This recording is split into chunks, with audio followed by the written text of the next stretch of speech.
नमस्कार. आपण पाहतात मराठवाडा लाईव्ह न्यूज, आवाज जनतेचा. बातमी पाहूयात सत्कार समारंभाची. ग्रुप ग्रामपंचायत कार्यालय लांजे तांबडसंगी मोजे लांजे येथे सोमेश कुमार केंद्रे व राणी गंगाधर पोपटवार या दोघांची महाराष्ट्र पोलीसपदी नियुक्ती झाल्याबद्दल सरपंच कालिदास साहेबराव कदम व उपसरपंच कुदूस जानिया पटेल यांच्या वतीने हा सत्कार सोहळा आयोजित करण्यात आला होता. यावेळी विद्यार्थ्यांसह त्यांच्या आईवडिलांचा सत्कार करण्यात आला. यावेळी गावातील प्रतिष्ठित नागरिक उपस्थित होते. या दोन्ही विद्यार्थ्यांनी अत्यंत प्रतिकूल परिस्थितीमध्ये जिद्द व चिकाटीच्या जोरावर हे संपादन केले असून सर्व ग्रामस्थांच्या वतीने या ठिकाणी त्यांचं कौतुक करण्यात येत आहे.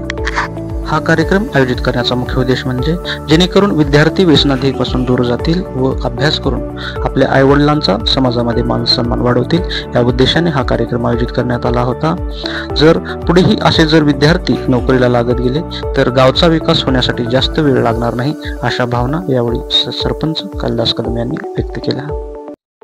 आदर्श घेण्यासारखं आहे.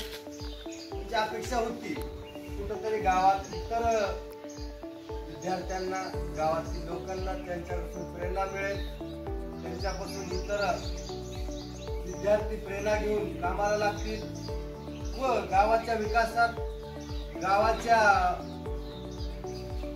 प्रगतीमध्ये त्यांचा मोलाचा वाटा असेल, प्रेरणा घ्यावी व त्यांना मी पुढच्या भावी कार्यासाठी शुभेच्छा देतो.